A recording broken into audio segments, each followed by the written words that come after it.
السلام عليكم، اهلا بيكم. انا دكتور الاء ودي نيوتريشن توكينج. النهارده هنتكلم عن عاده بقت منتشره قوي بينا وبتاذينا واحنا مش واخدين بالنا. تعالوا نكمل الفيديو عشان نشوف ايه هي.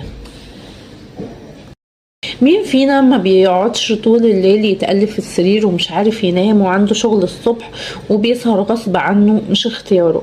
يعني بيسهر بسبب اجهاد، بسبب تعب، في مجموعة اسباب معينة بتخلي الواحد مش قادر ينام ساعات الليل المفيدة اللي هي اساسا بتأثر في ادراكه وفي صحته سواء النفسية او الجسدية طول اليوم. بعد كده تعالوا نشوف ايه اسباب او اهم اسباب السهر المنتشرة حاليا وازاي نتغلب عليها عشان نعرف ننام كويس ساعات الليل المفيدة اللي هي بتنظم بعد كده يومنا.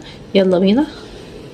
من الأسباب الخطيرة اللي بتسبب السهر ده استخدامنا للموبايل أو الهواتف الذكية قبل النوم، لأن الضوء الصادر من الهواتف ده، الضوء الأزرق ده، بيخدع دماغنا وبيديها إشارة إن احنا لسه بالنهار مش بالليل، والإشارة دي بتوقف إفراز هرمون الميلاتونين.